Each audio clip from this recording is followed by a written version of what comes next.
Evening, sir. Evening. Welcome to the new Rebel Motel Hotel. What can I do you for? Looking for a room? That's right. Just for the night. Sounds good. Got plenty of room right here. All right, let's see. Just you traveling? Yes, sir. And what brings you around these parts here? Just on my way to visit an old friend. Wanted to lay my head down for the night before I get back on the road in the morning. Sounds about right. Sounds about right. All right, single bed you need. The room will run you about $1.60 for the night. Room comes with a bed, table, light, and a common bath down the hall. Sheets and cover already in the room. Sounds good. All righty then. Let me get that key for you. You're in room 34, sir. Oh, and what's that name again so I can put it in the registry? Galt. Eric S. Galt. All right, Mr. Galt. Right this way.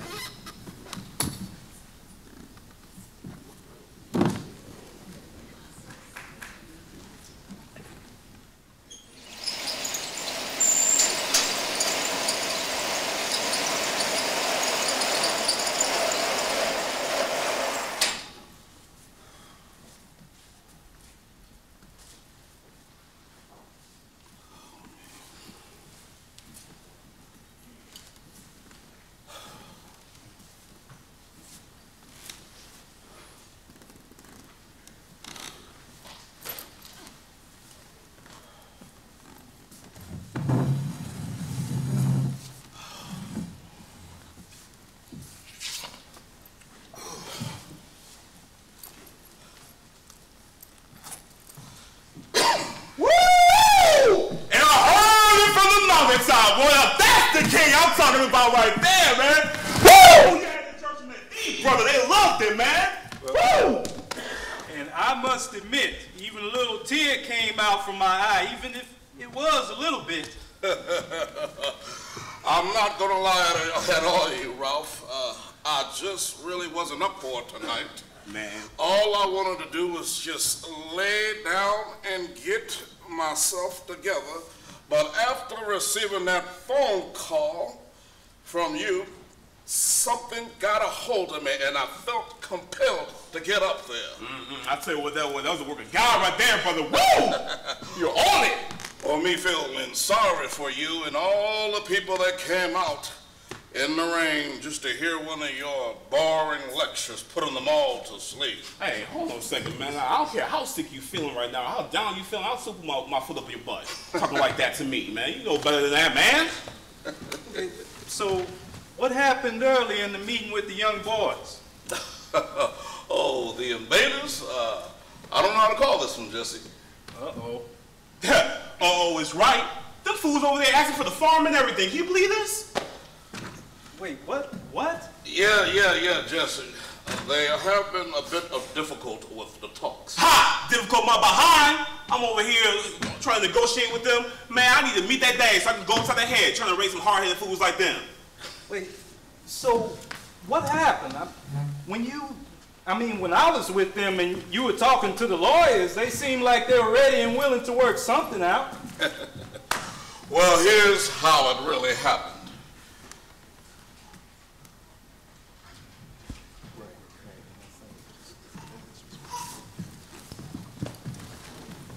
The Invaders, officially named the Black Organizing Project, were a youth movement formed in February of 1968, founded by John Smith, honor students, and one of the first 2 black students at Rhodes College. Joining him in leadership was Charles Cabbage, a Morehouse College political science graduate, and Calvin Taylor, University of Memphis journalism graduate. Many in Memphis blame these men for the violence that took place during last week's march, and King believes that he must pacify them or risk another disaster.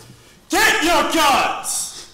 Invaders leader John B. Smith had told a cheering crowd of on-strike sanitation workers and supporters a few weeks earlier. You can't pray your way out of this one. King directly arranged a lunch meeting with the Invaders so he could sit down with them and discuss the matters at hand that were taking place in Memphis. King wanted to see if he could help them reach an understanding to come to a more civil approach when dealing with these issues. King knew he had a mountain of a task ahead of him to reach his objective for them, but was willing to try anyway. Get your guns! your guns. I say this to the striking sanitation workers here in Memphis, because you can't pray your way out of this one. Fighting back, and fighting back hard, is the answer. No, the final answer. I'm John B. Smith, and I run the activist group known as the Invaders. We are painted as a militant group that poses a threat to society, but I disagree. For what we stand for is fighting for the rights of the little man who cannot protect himself from big-body government. But I believe in power in numbers. And the Invaders have the platform to carry that power out. The Invaders were inspired by prominent black leaders, such as Malcolm X and Stokely Carmichael. A newer, stronger, smarter generation of civil rights activists, made up of young college students, Vietnam vets, musicians, and intellectuals, as we emerged from Memphis in 1967. The Invaders were personified black power. And if you push us, we will not, and I repeat, we will not go back to nonviolence. We are the militant yin to the mainstream movement's yang. We are the tough talk to the leaders' persuasive rhetoric. We are the grassroots organizers to the movement's community mobilizers. But most of all, we have created a palatable fear in Memphis at heart that keeps the white power brokers at the table talking to the community's activists, civil rights leaders that were seen as more reasonable than us. And that's where we come in. In order to have our voices heard, we must go through these nonviolent civil rights leaders to help us to get our objective out. But if they ain't trying to hear us, we got no problem taking matters into our own hands. Power to the people! Oh, Martin, there you are. Good to see you. Please, have a seat. Allow me to introduce you to Mr. John B. Smith of the Invaders here in Memphis. We've just been chit-chatting with our young guests here. Thank you, Dorothy. My apology for being late. You see, I was impromptu pulled in by the FBI to speak. Thus, the reason Dorothy and everyone else was able to sit with you. Wait. The FBI still keeping an eye on you? Or they just continue to act like they give a damn about your well-being? Mr. Smith, I can see and imagine that you can be a little bit restless with the wait. With that said, my apologies again, and how about we begin the meeting today? Fair enough. Look, so it appears to me that we're somewhat at a crossroads. We understand that you're pushing for the same objective, and so are we for equal rights. The thing is, because we are doing the same thing, it appears that we are traveling in different paths to reach the same goals. I feel that if we can come together and work on combining these different paths into one, then we will see true progress. So, just for the record, it's best for us to just fold, hide our tail between our legs, get behind you, and have you tell us what to do, how to be, and how to act, so we can be some good old Negroes for them white folks like us. Open your eyes up, King. You're not the only game in town anymore. You're not the sole result. The people, they need true leadership, not some glorified message boy telling us how to tap dance and fall in line for approval. Brother Smith, I'm not saying that at all. I would never tell you to turn down your energies nor speak your mind. But if you want to see true progress, there is a way to do this, a better way to do this. And I'm sorry, but violence is not the answer, especially when we are considering our leadership and our communities are at stake. Children especially.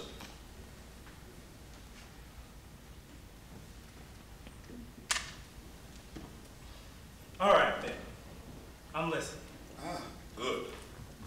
Listen, we actually do need you to be with us on this movement.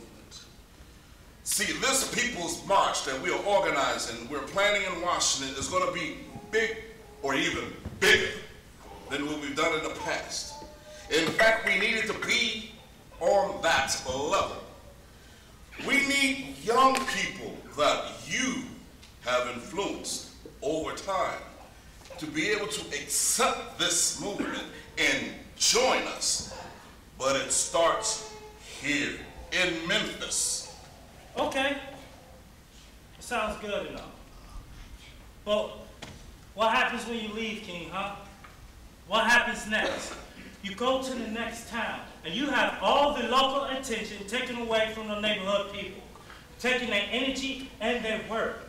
Do you not understand? We are continue to try to lay your groundwork here for you. But the local black leaders show us no respect.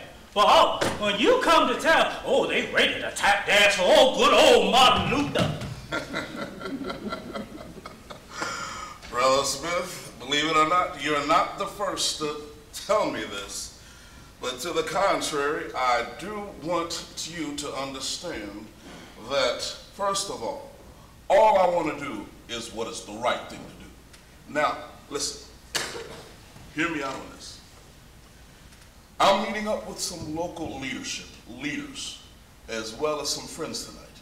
And what I'm going to do is talk to them about our meeting, how you have my backing, and what is best for you and your group. And then there, they will listen to you and give you a seat at the table. That's good. That's good. All things considered, yeah. Good, but it doesn't stop there. Because what we're doing, we're planning, is for this People's March here in Memphis, we will have you to be Grand Marshals. Grand Marshals. And then let's have you do security for the march in Washington. Really? Yes. Job opportunity as well? Absolutely. Okay.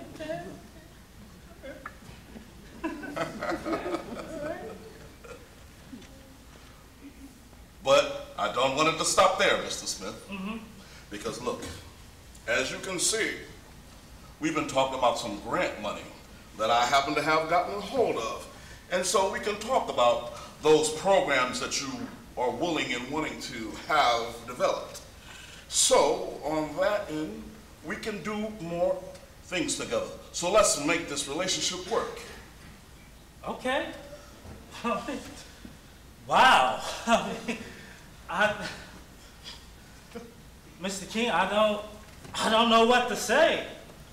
I mean, Grand Marshals, potential funding, job opportunity under your camp for the DC March. I mean, I must say, sir, you do know how to turn the situation around. I mean, that's absolutely noble of you, sir. But let me ask you this. Have you always been this way? Or did this surface when you start shining shoes for them government white folks in D.C.? Is this what you do? Enter into small towns, fade out the small time, boots on the ground, Negroes who have been dedicated their blood, sweat, and tears for the mission. Because you got the federal government in your back pocket? I mean, since you their little pet house Negro. I mean, I tell you what, man. I speak for all of us when I say, we'll let you do your little marching this week. You feel me? Listen to me. Look at me when I'm talking to you. I said, look at me. And you can keep your grand marshals. You can keep your grants, and you can keep that security job, because you for damn sure can't expect us to sell out on that little buyout. Come on, we out of here. Who do you think he is? This Uncle Tom mother. What's wrong with him?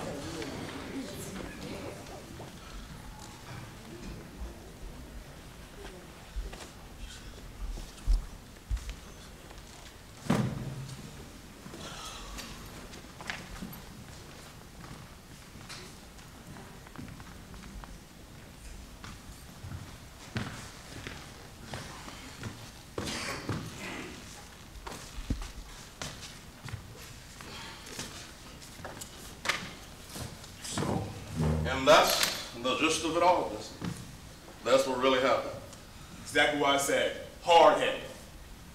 That may be, but they are the ones who hold the keys here. How so?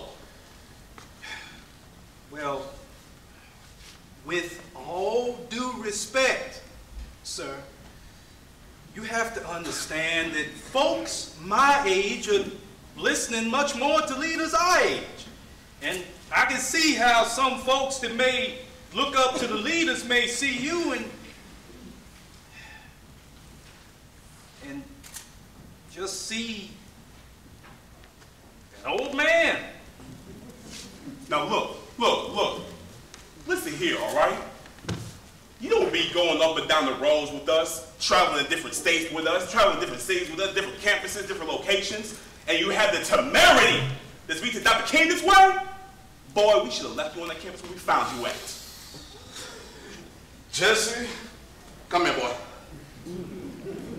Contrary to what you may believe, I do happen to have my finger on the pulse of the young community. Even a damn fool would know how they present their message to the people is darn right dangerous and unproductive.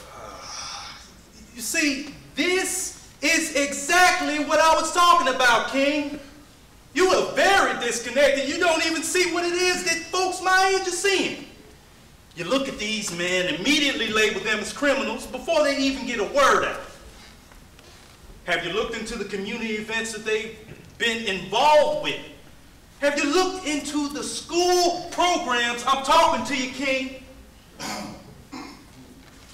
Have you even looked into the school programs that they've upstarted?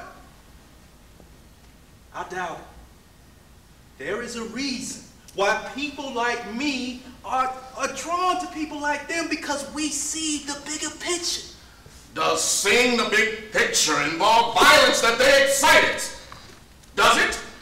See, that's your problem, Jesse. That's your big problem, what you fail to realize. Because there are some good things about them, invaders, but there are some problematic problems with them. We need them to control their tone, because their ways are not our ways.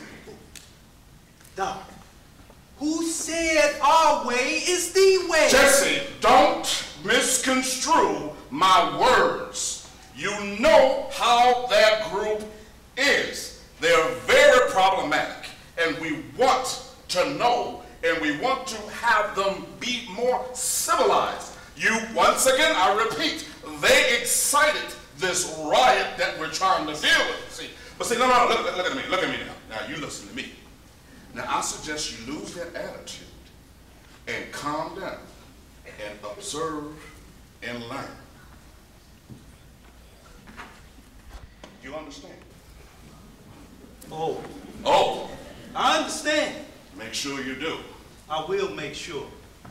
And if you excuse me, I have somewhere I need to be, and I'll be back later. Old man.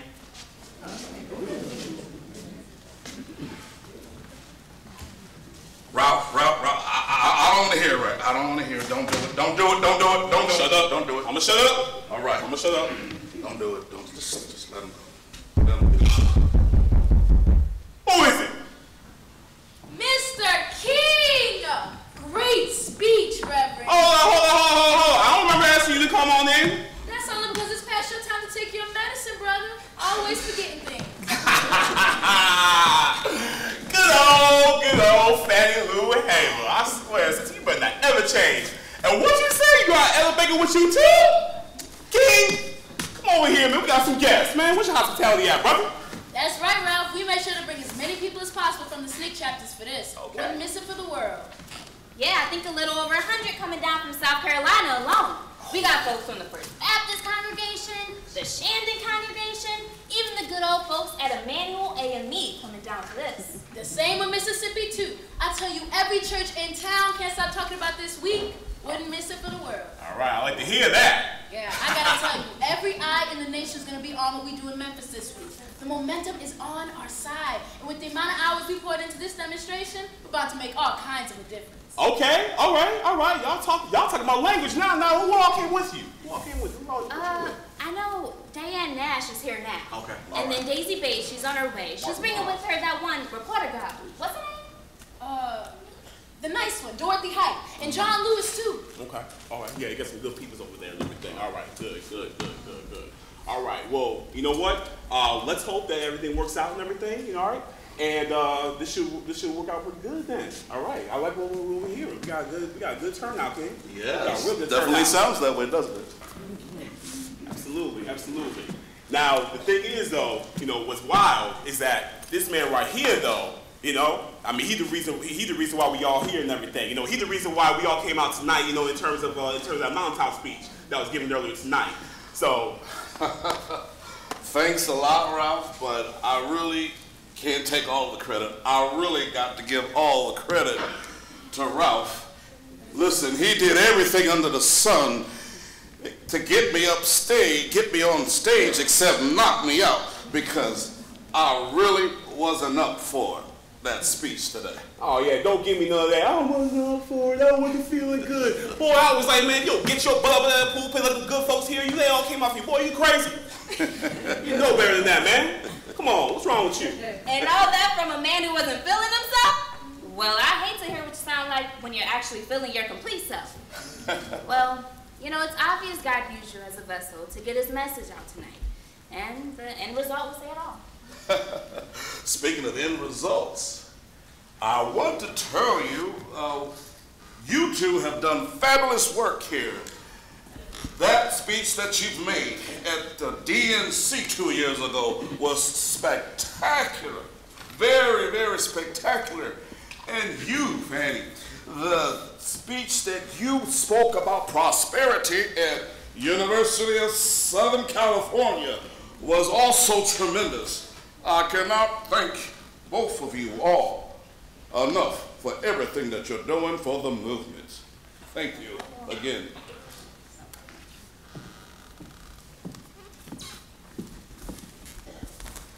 Friends, brothers, and sisters, I am here to represent the struggle that has gone on for 300 or more years.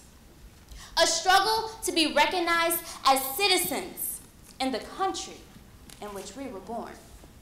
I had to realize fighting back with my fist as one individual was not enough.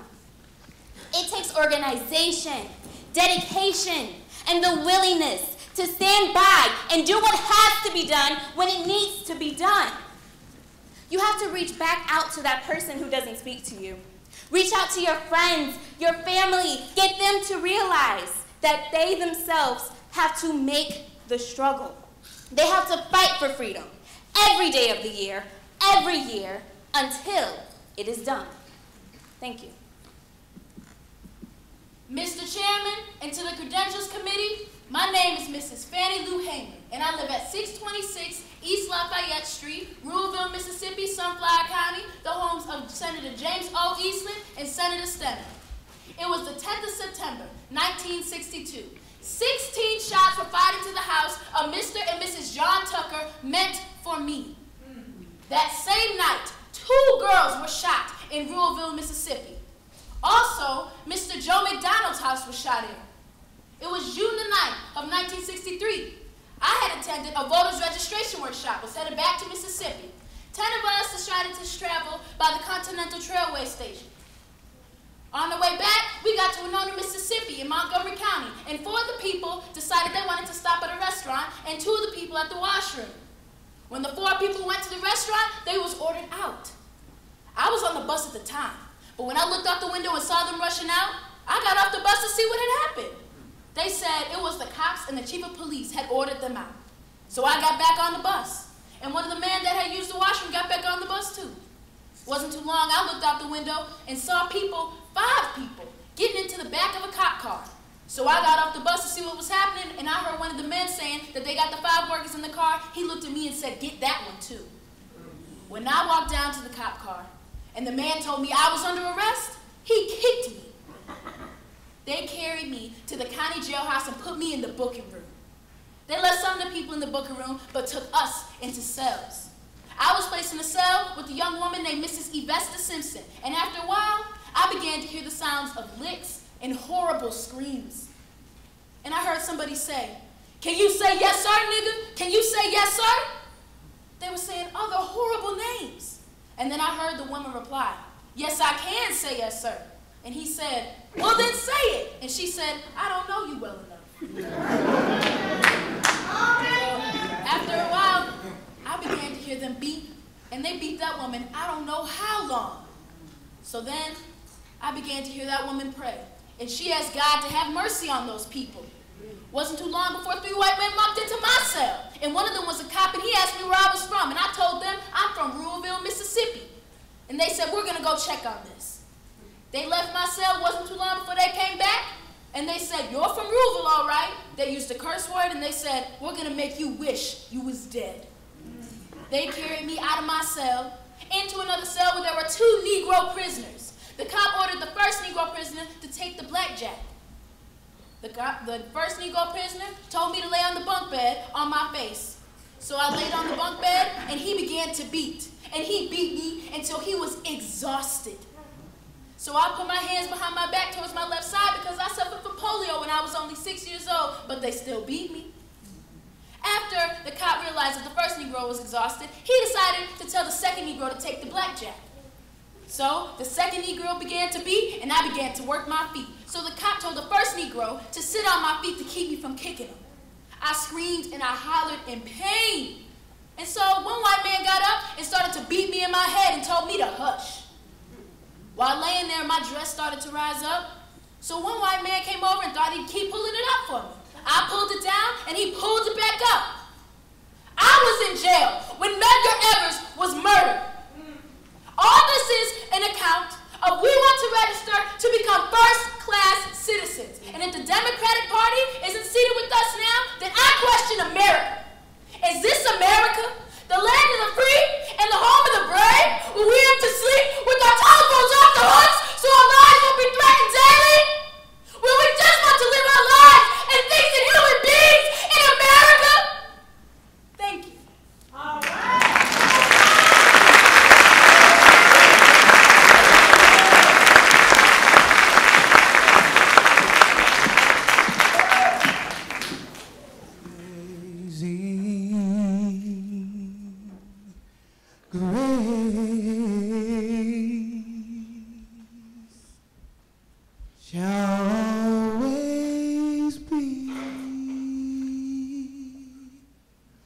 Song of praise, for it was grace that bought my liberty,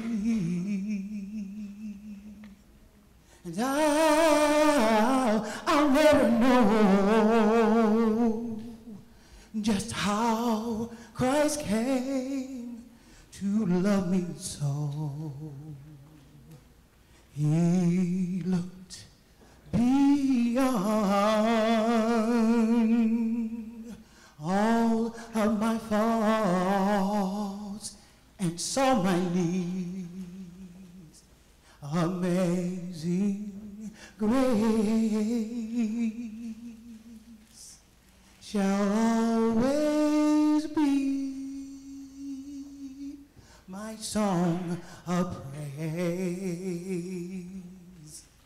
for it was grace that bought my liberty,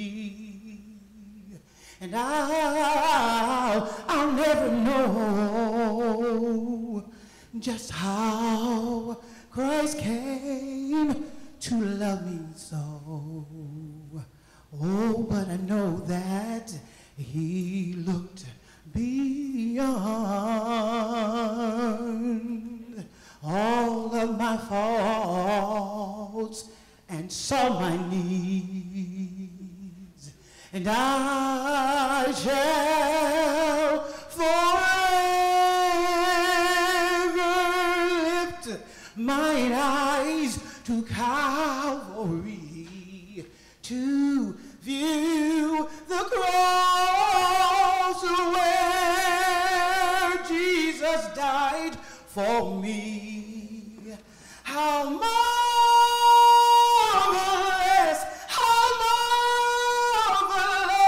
His grace that caught my falling soul. Christ looked beyond all of my faults, and He saw my needs.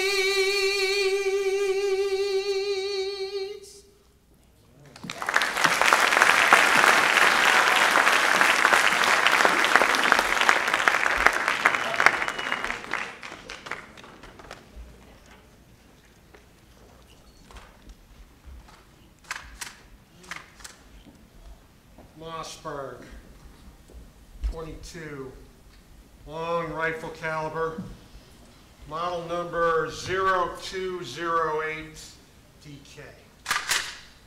Check.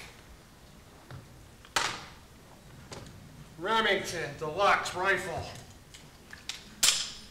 model number 70D. Check. Mossberg, automatic 22 carbine, model number 345K. Check.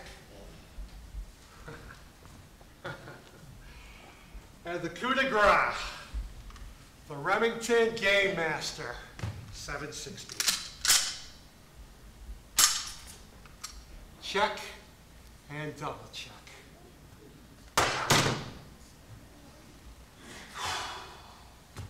Never in a million years did I think I'd be here doing this. It was just a year ago I was in that cold cell behind those bars, telling myself to get used to this home for the next 20 years. And here I am now. What a difference a year makes. How did I even get here?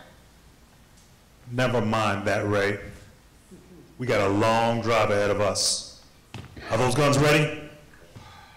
Yes, yes. Looks like everything's a go. Just keep in mind you have to maintain a stoic profile so as not to draw the attention of the law upon you. This is important now. Quit your worrying on the law. There's nothing to worry about. It's the least of your worries. The only thing that should be on your mind is making sure that you are there on time. Yes, yes, you're right. We have to get going soon. What the hell is the problem? Here we are, 3466 Lamar Avenue in Memphis. And I need to get to 422 South Main Street, also in Memphis. That looks like it's about a 15 to 20 minute drive, which is about 11 or 12 miles to get right to the hotel across from the Lorraine Hotel.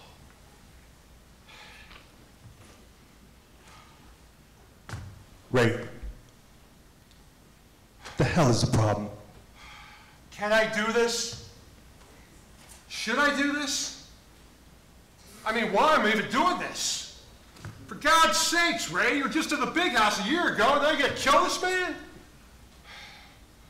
Why was it so easy to get out of that 20-year sentence? I don't deserve this pressure. Now you listen here. We got this far, and I'll be damned if we turn back. The guns are ready, the car's in tip-top shape, and this is the easiest job to do. Taking out that good-for-nothing black communist out for good. There's no turning back. Now time is wasted. But why? Why do we really need to do this? Because he's the most dangerous and effective Negro in the country. It is our duty to ensure that he is neutralized. With the consent of Attorney General Robert Kennedy, we have wiretapped his home and office for the last 5 years, and nothing has come about. It still disgusts me that he received the St. Francis Peace Medal from the Catholic Church. The fact that this man, who is not as holy as the public paints him to be, is actually reaching these people, especially white college students. When I saw those young white students actually marching with those niggas in the South, I just couldn't stomach that. But what drove us over the edge was actually seeing the colossal evil fraud being rewarded the Nobel Peace Prize. Like we said earlier, it is our duty as Americans to let the American public know who he is by neutralizing him. The evil that sets in him, the poison he is to us. Satan himself could not do more to make him a horrible, abominable beast that he is. King is done, Ray, and there's only one thing left to do. That filthy animal must go. We must do this. Then this must be done then. That a boy, Ray. That a boy.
Mountains to find that notebook had you lost. I know, but you can never be too sure. I have a lot of notes in there, all ready to be typed up for the Arkansas State Press. This could be a big-time story, and I could have the first look of it all. That's right, that's right. And you're going to do that sit-down interview with me, right? I figured we could do that after we get settled back in tomorrow. Oh, relax, Daisy. You know nothing's changed. We are definitely still doing that interview tomorrow. I wouldn't miss it for the world. You giving me my moment to shine. Well, it's definitely worth the spotlight considering all you've done for women's rights and women's activism. Oh my goodness, Dorothy, most of the women that are going to be there will be there because of you. Dr. King and everybody else is so thankful for everything you've done to encourage so many women to get involved. Well, it was only the right thing to do. You know, during the Great War 25 years ago, they used to have all of those "We can do it" posters everywhere, encouraging our boys when they was out there fighting. And I used to always think, yes, we can do. And the same goes for what we're doing right now. But not only our men should be out there fighting, the Negro woman is just as strong. And we have voices as well. And remind me to bring that up tomorrow during my interview. I want to be sure how you newspaper folks be saying, I want you to quote me on that. Of course, of course. You know I'll look out for you. Yes. And speaking of thankful, Mrs. King, we are so grateful for you allowing us to stay in your home overnight on our way to Memphis. Yes, Mrs. King, we are very grateful for your hospitality. Just being able to sit down and chat with you is a blessing. Ah, the pleasure's all mine, ladies. It's just been so nice to have adult company to talk and sit with while Martin's been gone. Oh, and honey, if I have to listen to these kids watch the Larson and Ed Sullivan show one more time. My nieces are the same way about them shows. Can't shut up about that silly dog. Yes, but anytime you're close by, come on. My home is always open to you, and we'll be right close behind you tomorrow. We're going to go ahead and leave, because Martin's getting so stressed out doing these demonstrations, so I like to kind of get there to give him his space and time. Yeah. Well, you know, he's going to be very happy to see you and kids when you all finally arrive. Oh, yes. Everyone's so excited. The kids haven't seen him for weeks, so they're really looking forward to it. I mean, I don't know if they are looking forward and so happy to see their dad, or because they get out of school for a week.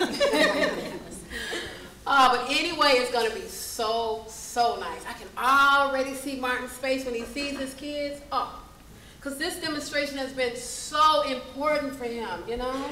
But don't be surprised. You may not see him on stage for a while he gets himself together. Oh, really? So he might be stepping away? Oh, no, Daisy, don't you start. Don't go writing that in the paper. Yeah, no. Not permanently, but we have been talking. With all the vandalism that's been taking place and the FBI office constantly monitoring our calls, Martin says, you know, I just want to wake up, get a cup of coffee, get with my kids, and let them tell me about their day for a change. He says, you know, Coretta, the perfect day, it's not rallies and marches and demonstrations, but the perfect day is when everything is at a standstill. And I can just take in the sweet smiles of my children and my wife. Oh! Let me call my LC so he can call Mr. King and take some notes, because, honey, that's a real man right there. Well, honey, let those damn Atlanta Braves start playing baseball, and, honey, he forgets the world, girl. Let me go and get that. Hello? Hello, Coretta. How's it going, honey? Oh, Martin, were your ears just ringing? We were just talking about you. Is that right? Good things, I hope.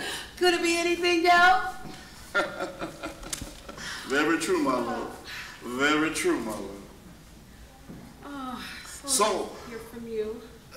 Is everything good for you and the kids? How are we looking for tomorrow? Oh, everything's so far so good.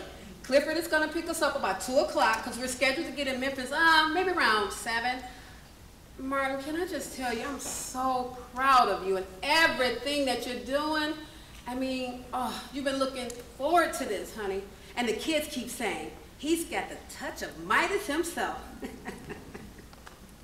As long as I have you and the kids smiling, that's just what matters. Yeah. Speaking of which, are they around? Oh, Martin. Dexter, Yolanda, and Martin just went to the corner store. But wait. Bernice is here. Bernice? Hey, your father's on the phone. Hello? Hey, Niecy, how's my little girl doing? Hey, Dad, I'm fine. Are you ready for this week? Of course I am. Of course I am. I can't wait. This week is going to be so exciting. Yes, it will be. I can't wait to see you, but you know what? I hope you're not mad at me for taking you out of school for a few days. Dad, you're so funny. Anything to get out of school. But it's only just for a few days. But once it's over, it's back to the books. Yes, Dad, I understand. Did you get what I left you in your bag? Was that you that put Little Rupert Yes, in Dad. my bag? Yes, Dad. Yes, I have it with me, sweetheart. Why did you decide to bring him along with me? Well, I thought I'd send him with you as a gift. You know, just like when I gave you the bear to give to Mr. X, I just wanted you to be protected. Baby, thank you. And I love you. I love you too, Dad. See you tomorrow. Okay, I'll see you tomorrow.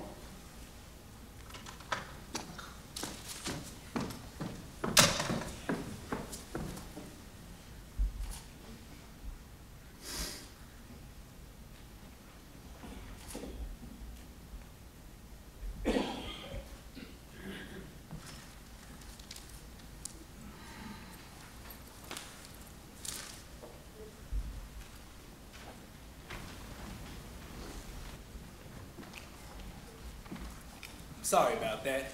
These are troubled times. So I understand. I suppose the bombing hasn't settled everyone.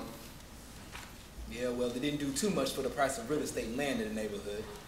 Did anyone see you come in? No, I followed your directions. However, the next time you ask me to use the back stairs, I appreciate it if you can find a room on the floor lower than the 7th. I've seen you on TV. I would assume that taking the stairs wouldn't do too much harm to you. Well, television tends to make you look heavier. Besides, this body's in the finest sense of Southern tradition and ministry. Congregations will normally warm up to a thin preacher. It means those preachers aren't good enough to receive those sweet potato pies in lieu of other donations.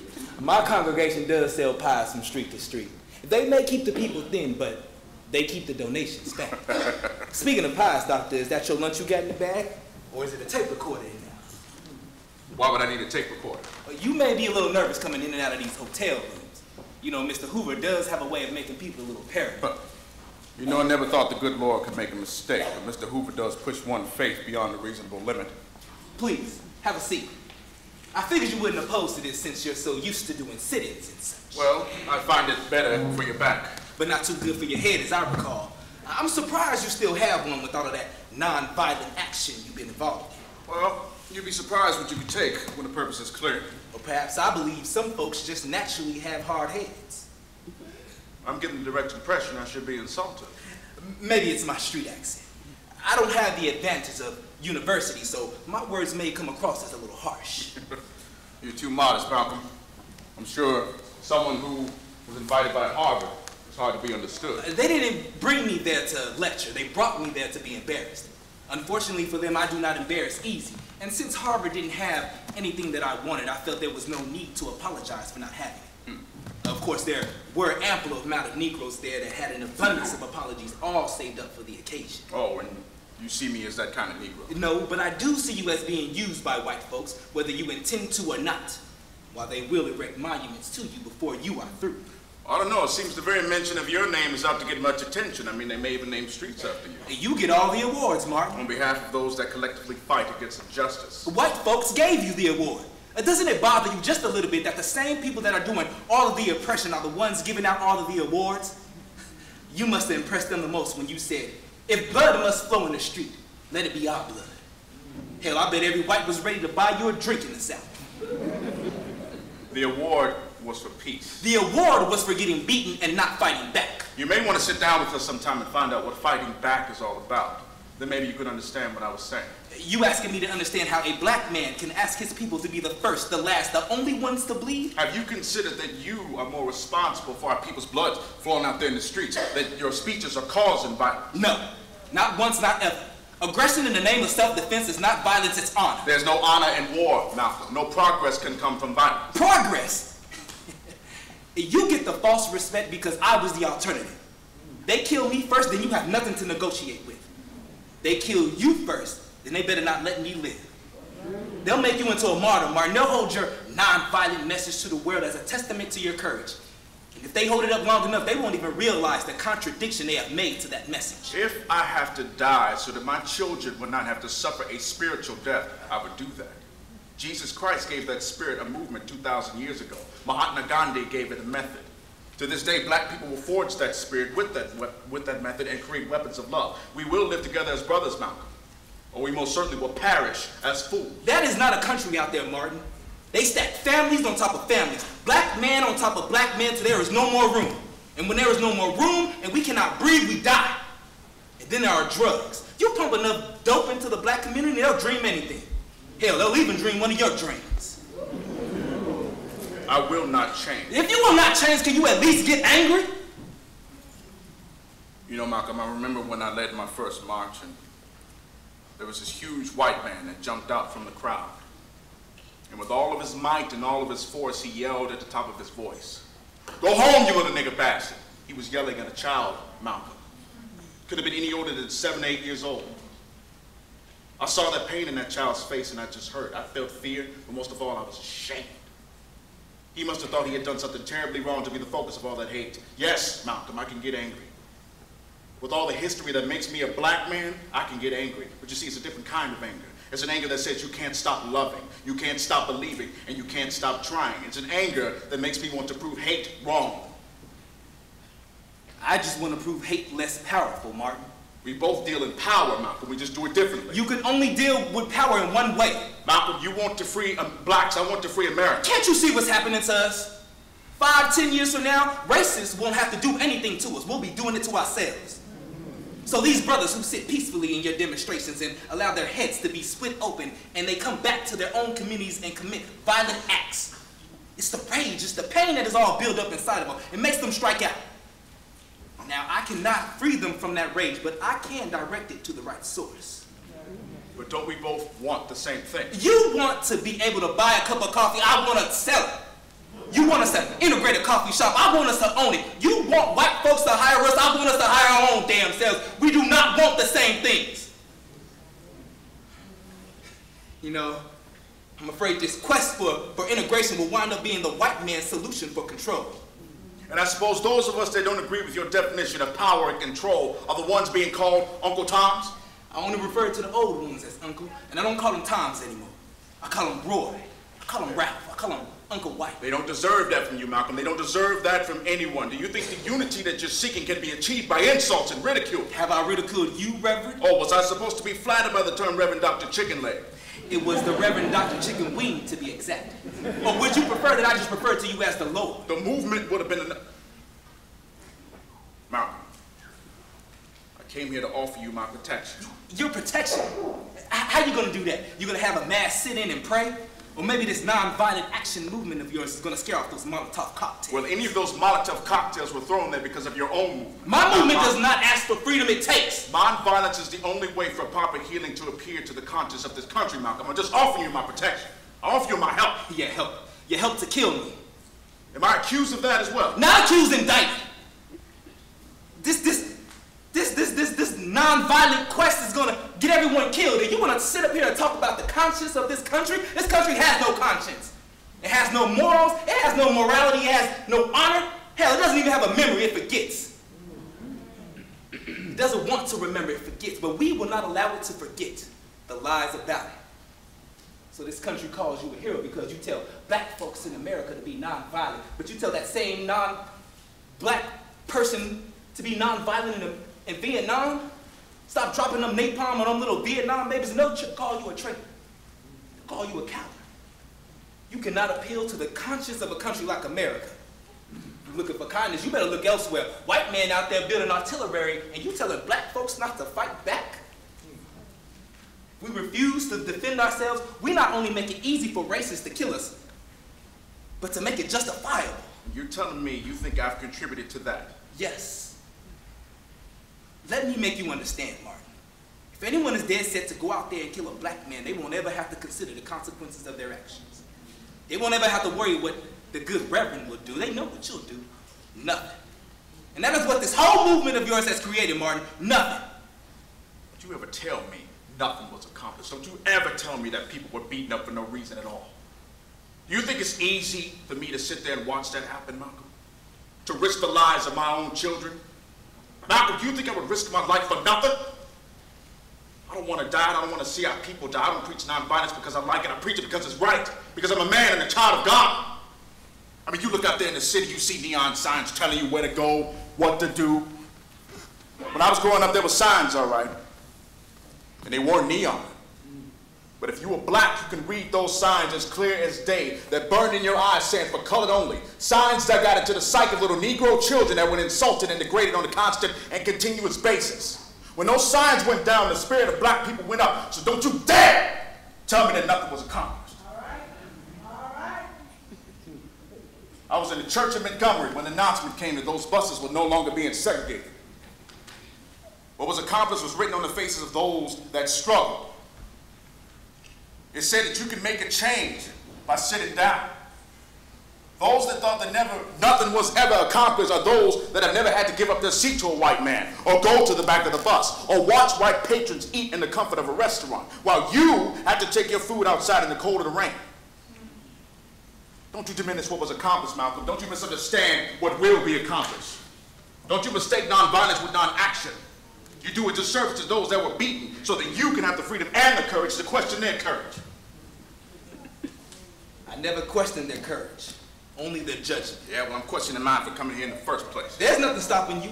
The same steps that led you in here are the same steps that will lead you out. Well, at least we can agree on that. Yes, we can. You have a pleasant trip home. As you shall. Thank you for the lesson in unity. And don't forget your lunch.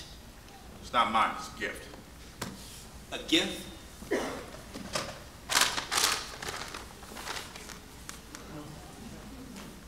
What is this? Does it have magical powers or is it supposed to be non-violent like yourself? It's not for you, Malcolm, it's for your daughter. My family and I were watching the news when the reports came on about the bombings. You were standing out on the lawn with one of your daughters. A dollar.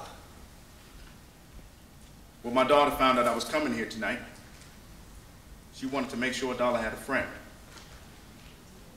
It's her favorite doll. She loves it very much.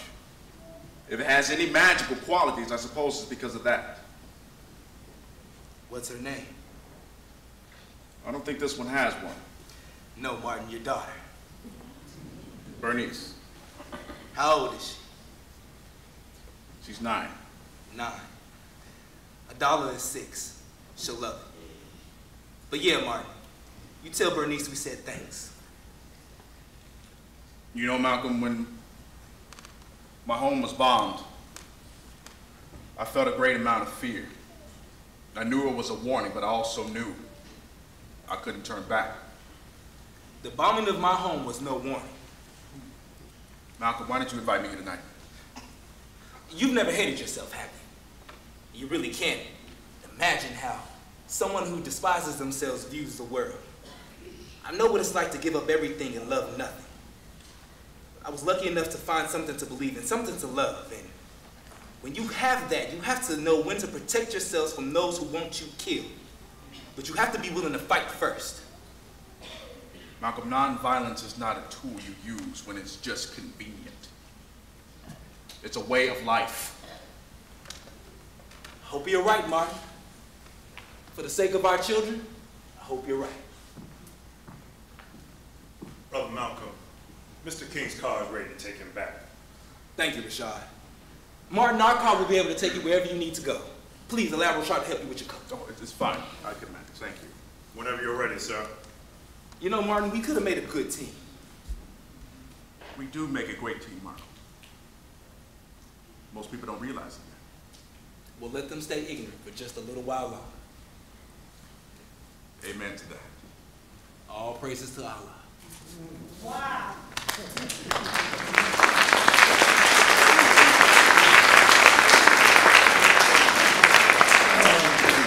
Brother Malcolm, will you need more time to exchange pleasantries with your new friend?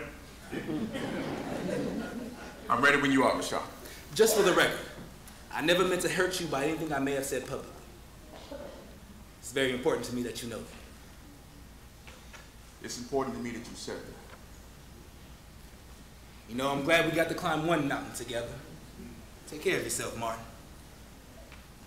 Goodbye, man.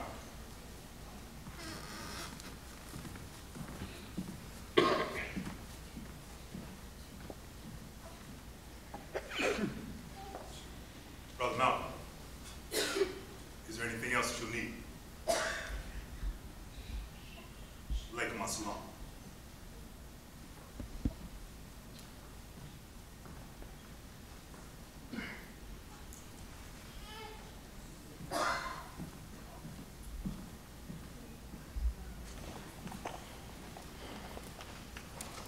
Mr. King?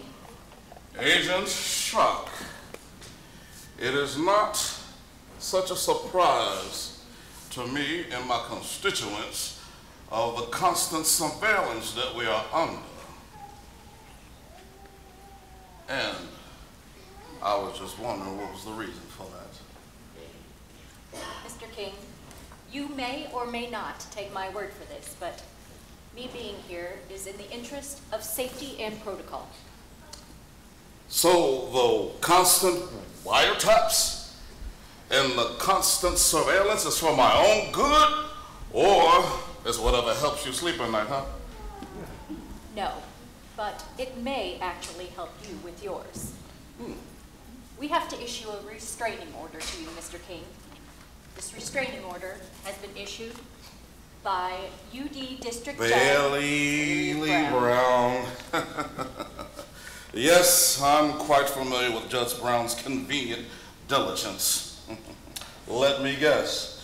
Oh, it says here, by organizing our march that is supporting the sanitation workers, strike is now being ruled is unconstitutional and illegal? Quite the opposite, Mr. King. Opposite? Yes. While there is a lot of concern about the civil disobedience that this demonstration may attract, the main focus of the police is on the unruly amount of threats that have been expressed towards you directly. You, Mr. King, are the main concern, since it seems as though your safety is in danger. And it's only right that I tell you this directly, rather than you hear it elsewhere. Agent Shock, while I appreciate your direct concern and the warnings that they bring to me are of no different from the ones I've always been living with every day. When you're in this position, you're under the sword of Damocles, where you learn to be content in knowing that any moment may be your last. Understood, Mr. King. But you may want to run this past your legal team before you decide to move forward. I highly recommend you take this under consideration. Mr. King, I respect your position and stance, but it is only fair that you discuss this with your constituents. Very well. I understand.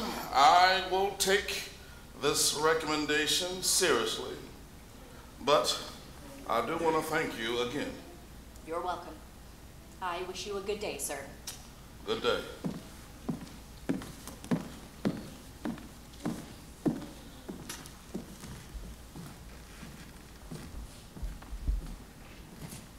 Good work out there, Christopher.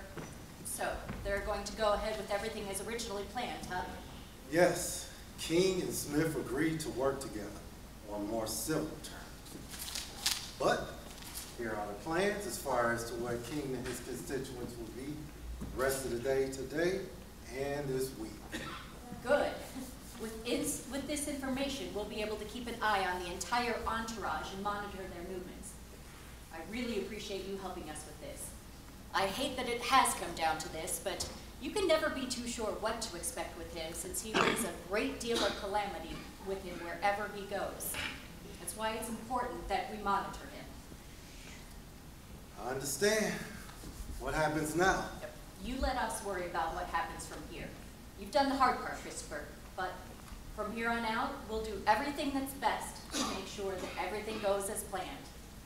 We'll take everything from here, but if we do need anything else, we will give you a call. For now, meet back up with the Invaders and the SCLC, and as far as you're concerned, this conversation never took place, no matter what happens. Understood. Christopher, no matter what happens.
Protect him and everyone else. And everyone who's going to be at the protest. Oh, God. And then I shall put to rest any questions or doubt that I have, because I know that you're going to be with him. And you're going to be with us. And you're going to be with everyone. And all these things I ask in the name of Jesus. Oh, amen. March 25th, 1965. I was murdered by the Ku Klux Klan on my way to the Montgomery airport after the Selma to Montgomery march. One of the 4 Klansmen that killed me was an FBI informant on the payroll of J. Edgar Hoover. I was murdered for living and believing in what I only felt was right. And that was the message of Dr. King. That no matter your skin color, your gender, whatever gods you prayed to or how you looked, we all deserve a fair chance at this life. And when I saw the injustice, when I saw the pain, when I saw the abuse that was being done to African Americans, I couldn't stomach it anymore, and I had to be involved directly. Speaking from the teachings of Dr. King, I dedicated my whole life to fighting for civil rights in the Detroit, Michigan area. I worked to organize local protests against unjust laws towards African American students. I was arrested. My family was threatened many times. But it was important to me that no matter how ugly the injustice got, that I never gave up the fight. I traveled to Selma after what took place on Bloody Sunday. Those vile racists took the lives of Jimmy Lee Jackson and James Reeb. I marched with Dr. King and 3,000 others to cross the Edmund Pettus Bridge and to reach the state capitol to fulfill our goal. Dr. King spoke to 25,000 beautiful souls, and I stood there, beaming with so much pride, because I knew I was part of an amazing moment in history. Even though this was my shining moment, it would also be my last, since my life was taken by the KKK. Coretta, I know you can't hear me, but I'm here for you and Dr. King, and I'll do everything within me to make sure that he is safe. My name is Viola Luiso. I may not be here, but the dream, the hope, and love will live on forever. In God's name we pray. Amen. Amen. Oh, where are they? It's almost 10:30 a.m. They could be arriving any moment now. Where could they be? It's so crowded at the airport. I hope I didn't miss them. What if I missed them? Oh God, calm down, Tarlise. Breathe, breathe. It's gonna be okay. This is all gonna work out. Who am I kidding? I need this to work out. We've been working so hard as of late putting together this march for the sanitation workers, and who would have thought that not only would it come to this point, but me of all people, having the opportunity to be the direct chauffeur to Mr. King. There's so much opportunity from this. I can't mess this up. Even my beauty shop has been taking a hit for all of this. But it may all be worth it. Lord, if you're listening, please show me that it's all worth it. Wait, is that them? No. Oh, we have such a tight schedule. We need to be at the motel in an hour. I wonder what's the holdup. Did I remember to clean off the front seat of my car? Oh shoot, how embarrassing it would be for Mr. King to have to wait while I clean off all those loose leaf papers and notes. Wait, there they are. Mr. King, over here. Mr. King over here. Who you think you are? Otis Redding? You got him like that over here at the airport? Ha! Otis Redding, I believe that's our chauffeur. Her? That's our chauffeur? Yeah. Hey, welcome to Memphis indeed. Whoa. You like to cool it out, man. You don't think you the sixth temptation. Ain't no 6 members of the Temptations. Exactly. Would it kill you, and would it be too much to ask for y'all to act like gentlemen when there are ladies in your presence? I'm sorry, Dorothy, I'm sorry, but you know, sometimes this Alabama wit gets the best of me. And it's still not enough of this Atlanta wit. Good morning, everyone. Mr. King, I presume? Oh, Tidy's Matthews. Pleasure to meet you. Likewise, sir. Likewise. Please call me Martin. Why, of course. Thank you. So, I have to be and say that's very impressive. Absolutely. Maybe an introduction, since you know our chauffeur? Absolutely, but let me introduce you to Andrew Young. How do you? And Ralph Abernathy. Hello there. Pleasure to meet you, gentlemen.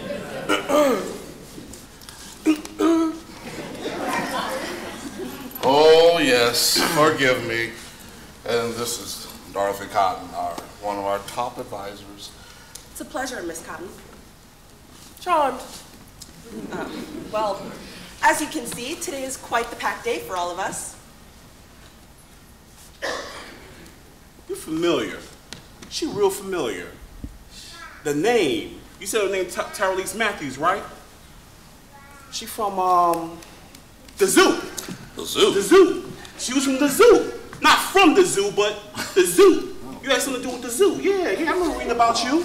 You know that? Oh, you know what I'm talking about, right? No. Yeah. Something happened where I was reading about this in the paper.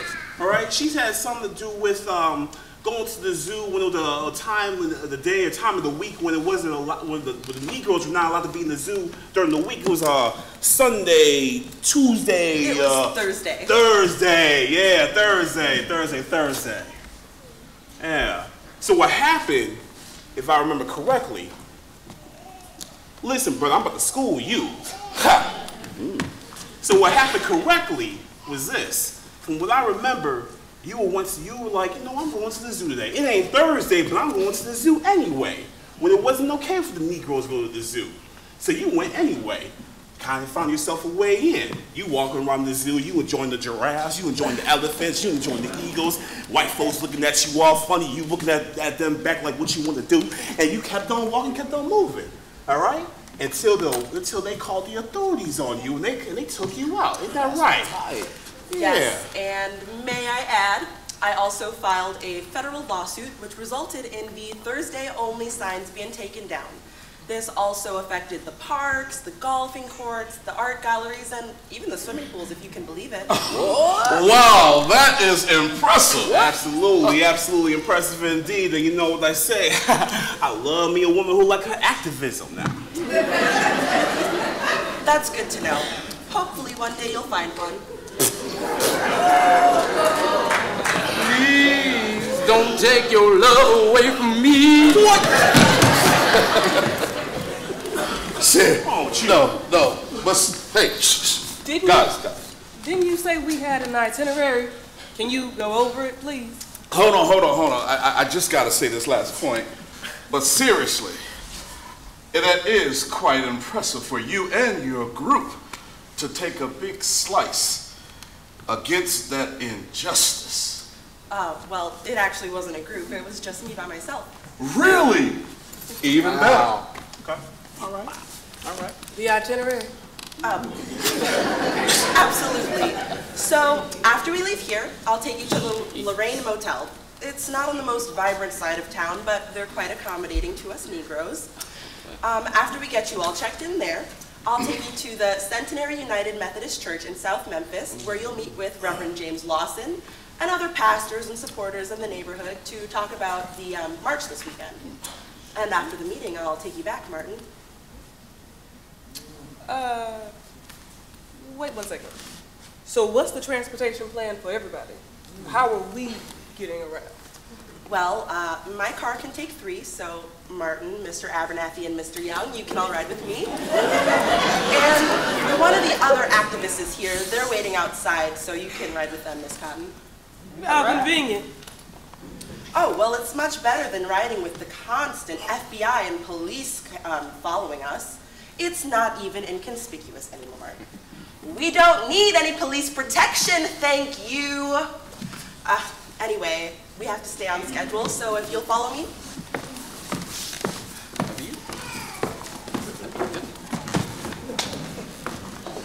Martin, can I talk to you for a minute, please?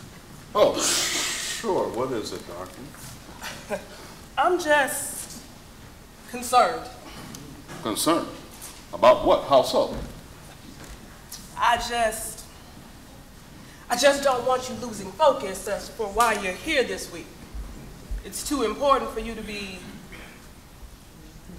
distracted. Dorothy, as certain as I am focused on what it is we're doing on this trip. I'm very focused and certain. You see, we have great potential that's coming out this week. So I would prefer that we be able to meet our duty and achieve every objective in an effective manner. I hope so. I just wanted to make sure. And if you like, you can stop by this evening after you come back from the Mason Temple. Well, it may be a little late. That's fine. Will you have a snack tray prepared for me? Because I get hungry late at night, you know. Of course, Martin. Of course I will. Okay. Well, I'll see you then. Well, let's get going. That Matthew seems to be like a fiery one. Mm-hmm. I bet she does. Hey, Pamela? Yes, Bess? Did the courier ever make it over this morning? We were suspecting some supplies for the second floor. No, it didn't. And the turnaround time is 6 days, and today makes the 7th. They're usually much more reliable than this. I really don't know what happened. Damn it, you know, we really needed those supplies too. I guess I'm gonna have to call the warehouse to see what the holdup is. You know, we just might have to find ourselves another supplier. I mean, after all, this is the second time in a row. Well, you know what they say. Fool me once, shame on you. Fool me twice, shame on me. Fool me 3 times. Ain't gonna be no third time. Hey, how's our tenant doing today? Well, not bad, but Mr. Rollins had to check out early today. He said his little daughter was sick, and he just had to cut the road trip short to make it back home. Oh, poor thing. I hope she'll be okay. You know, Pam, I'm wondering. You know, I'm wondering if our accommodations are okay here. I mean, it's not the nicest motel, but I mean, every room has a bed, a toilet. Everyone has a shower. It's no nonsense, just the necessities. And we have no bed bugs. Well, you know, that's true. But I'm not sure if you're aware that Dr. Key is going to be in town this week. There are going to be a lot of people here for the sanitation march. You know, I did read about that in the paper just the other day. Good for those people. It's good to see them taking a stand and fighting for what they believe. I mean, that's good and all, but I mean, there are going to be a lot of people in town, and they're going to need a place to rest their heads. I know, the Lorraine or whatever is right across the street. But as soon as that fills up, where people need a more affordable alternative, that's where we come in. You are absolutely right. Hot dog. We are going to have a great week this week. Absolutely. You know, I got to tell you something. I have a feeling the good Lord is going to start sending blessings our way. As a matter of fact, the next ones that walk through that door are coming here for the march, and more business is going to follow.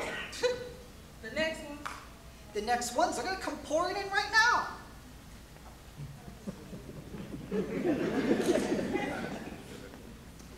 Well, I guess there's nothing wrong with waiting for the good Lord to say it's time, right? Amen to that. What I tell you, Pam, as a matter of fact, let me take care of this handsome young fella right here. Howdy, sir. How are you doing today? Fine. Need a room. Well, that's what we're here for. I'm Bessie Brewer, the owner of this here establishment, and it's a pleasure to meet you, Miss Mr. Willard, John Willard. Good to meet you, Mr. Willard. This here is Pamela. I may be the owner, but she is the brains behind this little place of ours. Ma'am. Now about that room. Okay, let's get you all taken care of. How many nights did you want? Put me down for a week. I got some work to take care of while I'm in town. A week it is. Okay, that'll be $8.50 for the week. Keep the change. What room will I be in? Well, thank you, Mr. Willard. You're going to be in 3A, which has a beautiful view of the downtown area. Does it face north? No, it faces south, sir. No can do. I need a room that faces north. Let me see. I got 5B available. As a matter of fact, we're standing right below the room right now, and all the view is facing that way. That way? That way. That'll work. Okay then, you're all checked in. I just need you to sign right here. And did you need any help with your bags? No! Oh, okay. I haven't. Mr. Wood, are you in town for Dr. King's sanitation march? I am here for King. Ladies. What'd I tell you, Pam? They're gonna come pouring in right now. I don't know, Bessie. We got to keep our eye out on that one. You think so? Huh.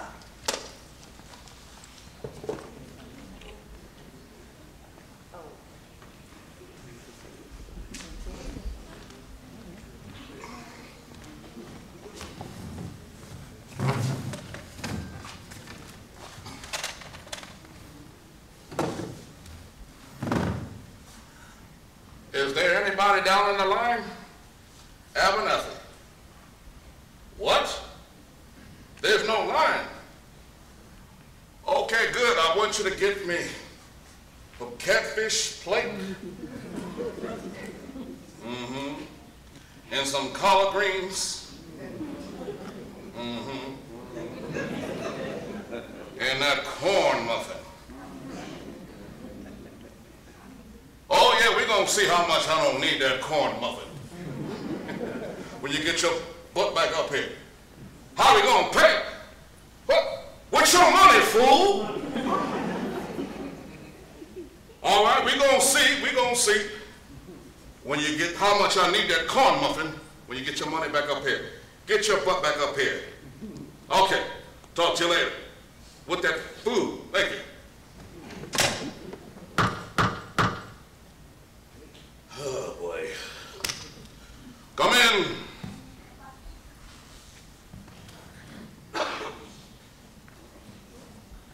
Oh, hello, Dorothy. How are you doing, darling? Hi, Martin. I'm well. How was your evening last night? Did you enjoy it? Oh, damn it. I'm so sorry. Please forgive me. I know I was supposed to stop by tonight. I'm so sorry. It's fine. Martin, you're a busy man. It's bothersome, but you're a busy man and work needs to be done. I told you I didn't want you to get distracted or lose your focus this week, and I don't think you need one more distraction. With that said, I am headed to the airport and flying back to Atlanta. No, Dorothy, please, don't go. Don't go, please. Please don't go. No, Martin. I waited. I had your snack plate ready, and I waited, and then it just got too late. So I went to sleep. And I woke up this morning telling myself that I would be much more essential back in Atlanta, more essential than I am here. Dorothy, you are essential to the march. You are essential to everything we planned here. Dorothy, if you can you take a later flight? For more reasons that are on the surface, I cannot. Dorothy, I need to tell you something. You are essential to this group. You are essential to what we've planned. everything we planned. And I cannot, and I don't know how to say it, look, to be honest with you, I really don't know what's going to lie ahead in the forefront. But see, in the past, I had a glass vision of knowing what was. But lately, I have not had that at all. To be certain, I'm not certain what the following days are going to be. And another thing, I don't know what lies ahead, but to be certain, we need you, Dorothy. I need you. What you need is focus. Few people can give you that, and I'm not that one. Goodbye, Mark. Dorothy! Hey, you take to eat? Hey, we got extra catfish. Show like catfish? We got food. She'll be fine. What's her problem? Some things are just left to mystery. Oh, brother, don't tell me that, man. I swear, you can never figure them out, man. I don't care if you give me a detailed instruction book, I would never figure them out. And don't be telling me that about women being the mystery either. I got time for that. All right? Every day I got time for that. Take a mod squad, bro. But we do have time for some of this food right here, so. Oh, I knew I saw some food. And it smells good too. Wait, no, brother. I don't know. The last time I checked, I did not remember you putting in for this right here. Oh, come on, you know damn well that my brother paid for those greens you about to take in. As far as I'm concerned, that's his plate. And since I'm his brother, that means I'm entitled to give him some food. AD, you lucky I like you, brother. Or once a week we take this outside, all right? Come over here. But you know, you can never pry a good plate of catfish and greens from a black man now, all right? All right? But I'm glad you're here, though, brother. Hey, Mark. Hey, how's it going, AD? Man, it's good to see you. Have a seat, have a seat. Man, what a day. I just got through talking to Andy a while ago. And was still waiting on the judge's decision. I'm telling you, he was about as nervous as a long-tailed cat in a room full of rocking chairs. As he should be, and as everyone else should be. We put in too much work in for this march. You know, it's funny how even this march is in the hands of the white man's permission. Easy, AD, don't be that way. Papa always taught us we have to learn how to ride the bus before we drive the bus.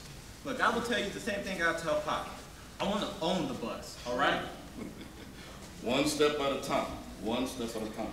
Okay, well, say we don't get the okay for this march. Do we have any alternative routes? Yeah, we do. So, I was talking to some of the pastors last night at the speech, and they said that we had some alternative means in terms of locations, venues, in case this doesn't work out and everything. The problem is that we'll be in some boo-foo-ass area, all right? And we won't be able to reach the people that we reach in Memphis. That's the only problem, all right? And that's what I'm trying to avoid. Wow, there's a lot riding on this, huh? Absolutely, there's a lot riding on this, all right? Now, the thing is that the poor people's march potentially could be the next march on Washington, all right? So we can do double numbers that we did in '63. That's what I'm trying to go for. So, if I may ask, what exactly did happen? You want to take this one? I got this one right here. So, what happened was this. This was the voices of the people who were not being heard for far too long. Let me tell you about the sanitation workers, all right? I've been talking to these gentlemen for quite some time, and they really have a lot of bare reason to be upset with what they are. They've been telling the city, they've been telling the area that we are working with materials, we are working with machinery, we are working with equipment that is not up to date, is not up to code. And they've been saying that we need new machinery that is safe because what we're working with is outdated and dangerous. And they knew something was going to happen. The city wasn't trying to hear it. The new Mayor Loeb, he wasn't trying to hear it no way. He ain't never came through for no black folks in the Memphis area, all right? And it took the killing of two sanitation workers to get killed by one of those machines. Those same machines that they've been saying that's outsourced, and that is not up to code, and it took their lives. At that moment, that's when enough was enough. The sanitation workers and the people of Memphis had enough of not being heard from, and they came together and said, well, you know, we're going to put a stop to this. So they put together their own rally. They put together their own strike. Sanitation workers said, we're not going back to work until this is up to code, and they even went to strike. But the problem was that the city was retaliating. Yes, right. Mayor Loeb, he wanted to go against the people of Memphis. And he put his own people on them. He put his own cops on them, put the whole city against them, pitted against their own people. It was ridiculous. But what happened was, when the march happened, that's when bad came into the situation. What happened? The invaders. Exactly. Because my thing is this, though, with the invaders, all right? It's that they were there not to help, all right? They weren't there to help, but they were there to actually make things even worse than what they really were. Right, and that's why I was meeting with them, to get them to calm their tone down. But either way, we're just going to move forward with this. Absolutely. We're going to push forward with this. Push forward. Without Absolutely. And the thing is, what was killing me about the invaders is that they are the ones who actually preach what we preach in terms of unity. But they go about it a violent way. We can't have that no more. I'm serious. No. Not at all. Absolutely not. We cannot have them. Who is it?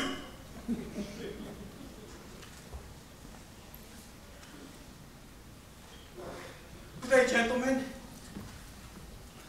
Can we help you? Oh yes. My name is David Sanchez. I'm actually here to meet with Mr. King. Mr. King, we met a couple weeks in California when you came to USC, sir. I met you afterwards. You informed me about the rally this week in Memphis. Oh, he cool? Oh, yes. I do remember. Good to see you. Please. Come in. Let me introduce you to my brother, A.D. Hello, A.D. Hi, David. And this is Ralph. Pleasure, sir. Absolutely. And my apologies about earlier. I didn't know that you knew King. Oh, it's quite all right, sir. I would have done the same thing, actually. You were cool in that sir stuff. That's my father's name. Oh, okay. Got that. Sounds good. Thank you. You see, the thing is, I can't believe it. It's good to see you here. I'm pretty impressed with your trip all the way from California here to mid-America here in Tennessee to join us today. It's very, very impressed. You see, he was working on a civil rights group over there called the Brown Berets. The Brown Berets, sir. The Brown Berets, yes. Now, the interesting thing about the Brown Berets is that while you were actually organizing the march, I spoke at University of Southern California about civil disobedience due to the rise of police brutality that has been going up there in California. Wait, police brutality in California? Normally when you think about California, you think about sunshine and beaches. Yeah, no, not that much. Exactly, and you see, right after I spoke at USC, which is a great campus, by the way, beautiful campus, right after I spoke, Dave and I talked for 30 minutes, and he introduced himself to me. And after that, I felt that his fight is our fight. So that's why I had invited him and felt that it would be necessary for him to join us in this march. Which I appreciate, sir. If you don't mind, I have other members of the group here as well. They are dying to meet you, sir. Oh. I told them to wait outside first. Can I bring them in? Yes, please. On marriage. Hi. Hello, ladies. Mr. King, my name is Vicky Castro, and it's such a pleasure to meet you. It's a pleasure as well, Miss Castro. Hi, Mr. King. My name is Rachel Ochoa. I don't think you remember me. I was with David the day you two met at the campus talk, and I must say everything that you said that day really made an impact on all of us, especially with everything that we're trying to accomplish. I cannot thank you enough, sir. Miss Ochoa, it's a pleasure meeting you. And who is this pretty little young girl here? Hi, Dr. King. My name is Christina Lopez. We learned about you in school. I can't believe it's really you, here, in real life. Yeah, this is my niece, sir. Believe it or not, she has been very instrumental into the movement that we're putting together. Isn't that right? Yes, when I grow up, I want to be a civil rights leader, like my Uncle David. And you, Dr. King? Oh, as God is my witness, with that kind of energy you have, you will be able to do far exceedingly more than what we have. Oh, you so cute. So, what are y'all stories? Before I met King, I was a bit unsure what I was doing, even mad. Would people even care what I care about? Civil rights for Chicanos, better education, better farming systems for our father out in the field. I met Mr. King, and after that conversation, and all doubt had went away. This is the drive that I needed to see, that our purpose was carried and fulfilled. It all started 2 years ago at the annual Chicano conference in LA. A bunch of us were talking about the constant harassment we were getting by the police. Why us? Why bother us? We were doing nothing wrong. We were just trying to go to school and back home before our parents begin to worry. Imagine walking home with your brothers and your sisters constantly in fear about the police, that they could stop you in the alley, and not to mention the unwarranted arrests. Imagine going to a school where they ensure that your books are outdated, and sometimes they have pages missing or even chapters. Imagine that the hospitals don't have the resources to treat you, but meanwhile, 10 miles down the street in the nice neighborhood, they have all of the state-of-the-art facilities to treat your sick grandparents. When my grandfather was sick and we went there, he told us to go home, that we didn't belong in that neighborhood. The final straw came when the Los Angeles Sheriff's Department took it upon themselves to chase down and arrest Antonio Martinez when some white lady said that he stole a comic book from a local store. When they finally chased, beat, and arrested Antonio, he didn't have a comic book on him. In fact, Antonio didn't even like comic books. They took him to a station at the barrio where they beat him to get him to confess to a crime he didn't commit. Where Antonio never took the blame, but his beatings were so bad that he lost his life that day. And wouldn't you know it, the Los Angeles Sheriff's Department was never held accountable for their violent actions. Enough was enough. We started with Lex and myself, Vicky Castro, Raquel Ochoa, Jean Ortiz, and Montezuma Esparza grew from young Chicanos for the community actions to what we are today, the proper rights! Our objective is to fight police brutality, inadequate health care, inadequate education opportunities, inadequate public schools. So we set up branches. We set up branches in New Mexico, California, Colorado, St. Louis, and in Chicago. By September of 1968, the Brown Berets had chapters after chapters open all over the United States. We organized the National Chicano Moratorium, where close to 20,000 Chicanos marched and protested against the high casualty rates of Chicanos in Vietnam and the military draft. Well, the peaceful protest became violent when, wouldn't you know it, the Los Angeles Sheriff's Department started attacking attendees. Well, This is why we made ourselves present, felt, as we involved in marches, anti-white posters, student marches, anything to get the national media attention and let the world know that we will no longer take these police beatings. We will no longer stand idly by and lose healthcare opportunities and public school education. We will no longer allow you to defund our public schools with resources, materials, was the king, the collaboration with Fred Hampton, and the dumb support of the young lawyers. It is why our motion for civil rights will always be heard, and together we will rise and prevail! I am Joaquin. I must fight and win this struggle for my sons, and they must know from me who I am. Parts of the blood that runs deep in me could not be vanquished by the Moors. I defeated them after 500 years, and I have endured.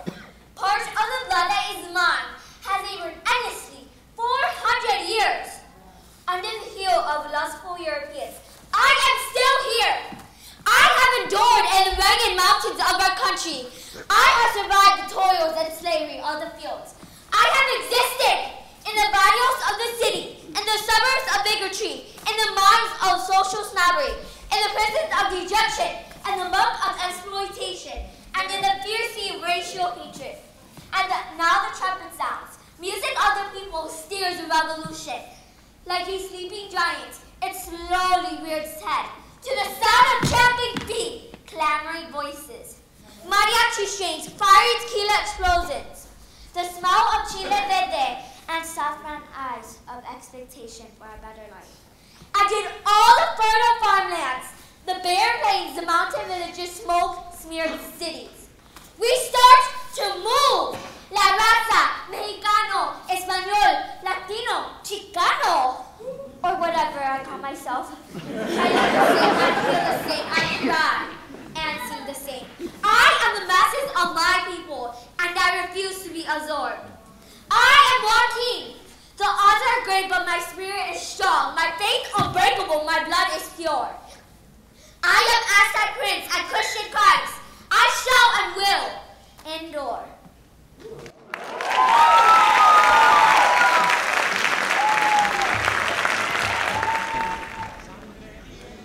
Some cool kids, man.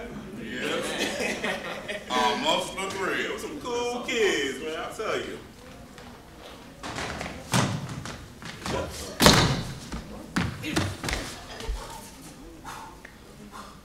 We got it, man. Wait. Woo! What? We got it. Hey, hold up. Calm down. Hold up. You going here running here give me a heart attack. What's your problem? What? Wait a minute, what? I just read from you. Wait a minute, y'all haven't heard yet? Apparently not. If we did hear, we'd be running around here like a damn fool like you doing right now. Andrew, what is all the excitement about? Yeah, what's the news? Hold on. Whew! Brother, we got it.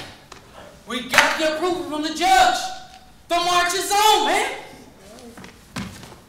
We got it. We got it. Come on. So are we good? Brother, look, man. We are more than good. We are great.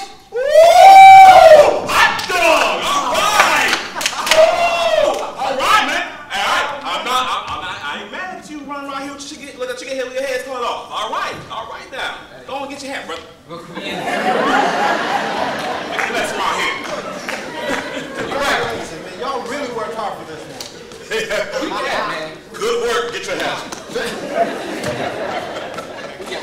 You don't have to run no more. Catch your breath. All right. Well, you know what? Hey. Oh, that's good news. That's really good to know because I'm gonna tell you something. I was not. I'll repeat. I was not looking forward to working all the way in Parisville, Tennessee. Ain't nobody know where that at. You wouldn't even walk there.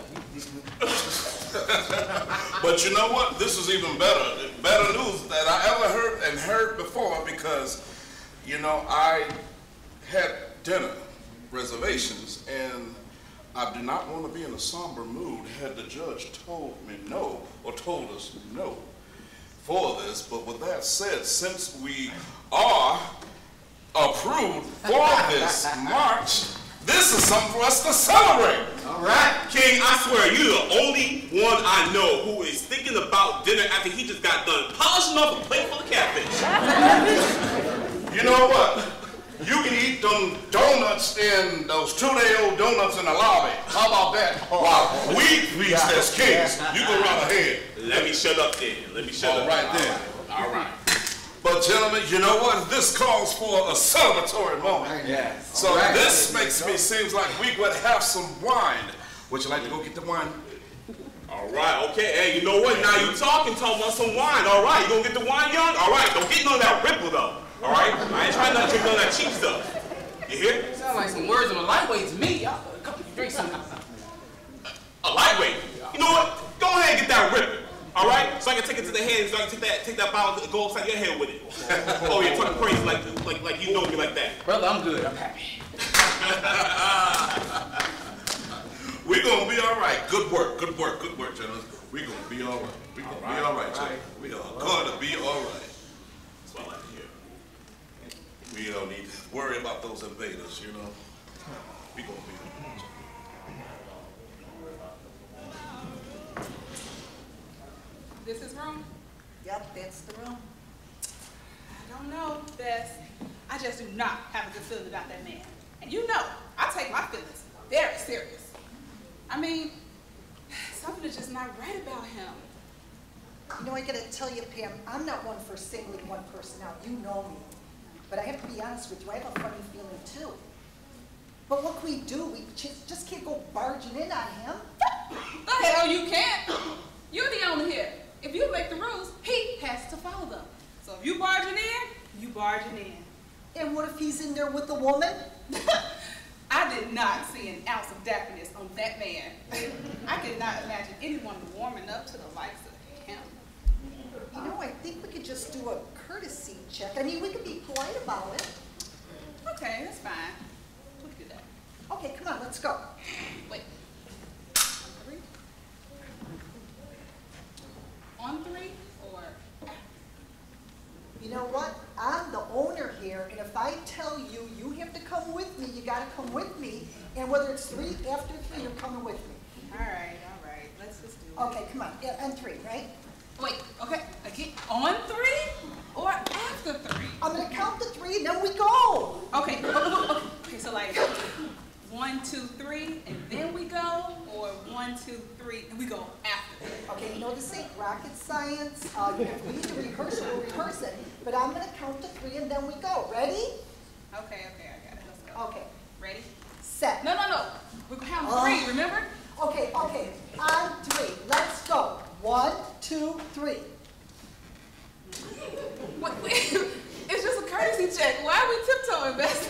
Oh, come on, you're right. Come on, let's just go ahead and walk. Oh, damn it, I gotta get that floor fixed. Cheapskate. Oh. Excuse me, Mr. Willard. Mr. Willard. What? We're doing a courtesy check on you, sir. We haven't seen you since you checked in. We want to make sure everything's okay. Do you need anything?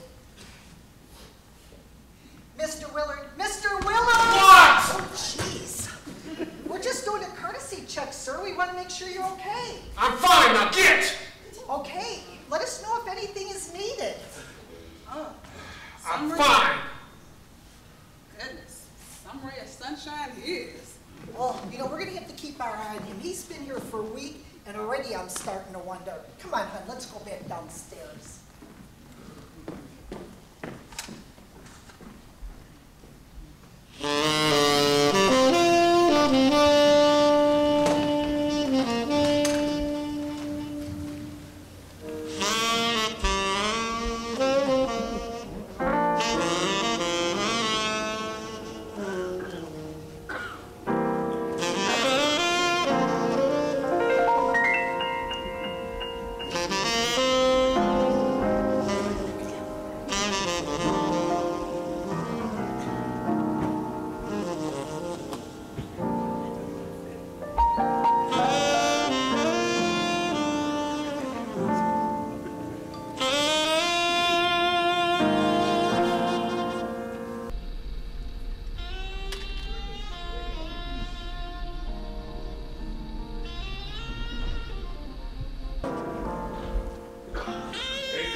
Listen, if I haven't told you, it means a great deal to me having you here by my side. I think, dear. No, thank you, big brother. Well, let me be here with you all. I can't tell you how happy I am for all of you. I'm going to be real proud of you. Yes, you will. I love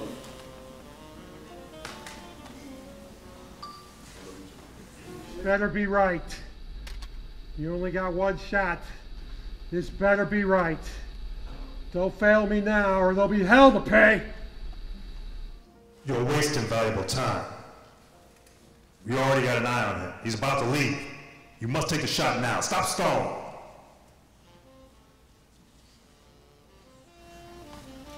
Abernathy, yeah. I was about to worry about you. Nah, I'm here, man. I'm here. You know, we were waiting for the rest of the women from the SCLC. You know, they take forever. No, they don't. Yes, I know. Yes. But it sounds like this dinner, though. It sounds like a full house. Everybody from the SCLC is going to be there. Everyone from SNCC, all right? Folks driving up from the church. Got some full house tonight, Mark. Good, and the good thing is that they are well prepared. Wait till you see what the wife has prepared for you. All right. I like what you're talking about there. Ralph? Yes, Mark. Good work. Good work. No. It's all because of you, brother. It's all because of you. I'm proud of you. You made this all happen. I love you. I love you too, brother. I love you too, brother.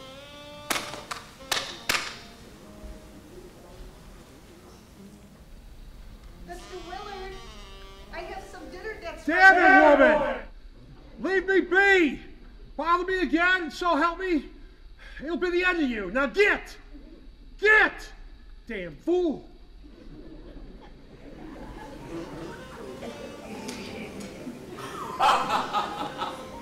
Jesse! It is so glad to see that you're joining us. Glad to get the invite, Martin. I appreciate it. Jesse,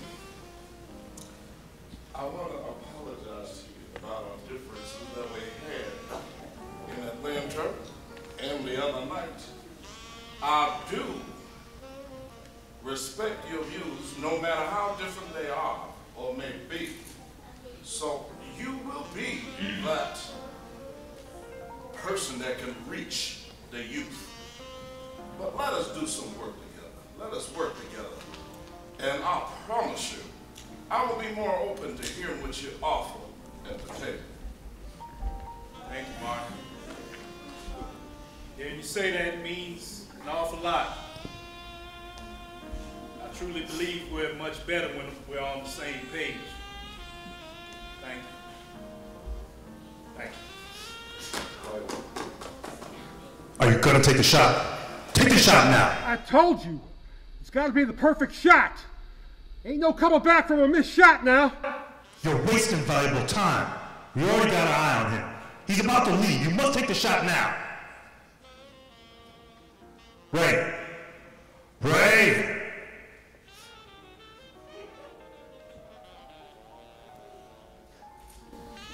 Abernathy, you know, I'm going to go on a call Coretta tonight. I need to hear her voice, and I miss my family very dearly. I can't wait to see them tomorrow for them to share with us this moment. I think you should, Martin. I really think you should. And after that, I'm going to ask Brother Ben Branch to play Take My Hand, Precious Lord. I'm going to ask him to play it real pretty for us.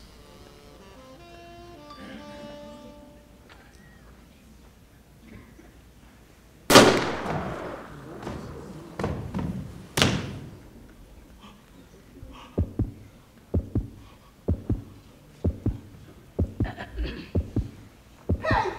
What was that noise? What was that noise? Was it you, Willard? It was you, Willard! Damn it! I'm calling the police! Pam, call the police!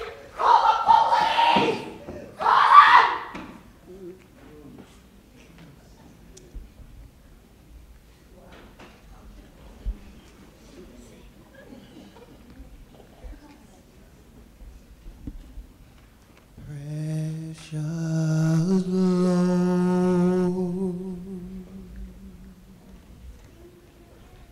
take my hand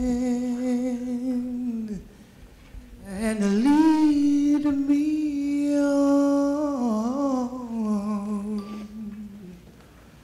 and let me stand, for I am tired, and I am weak, and I am worn through the storm, through the night. Lead me on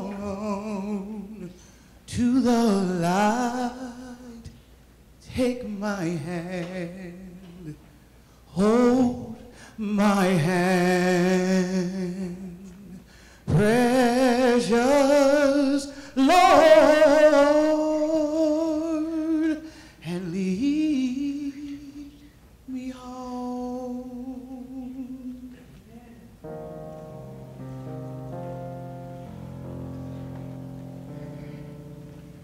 When my way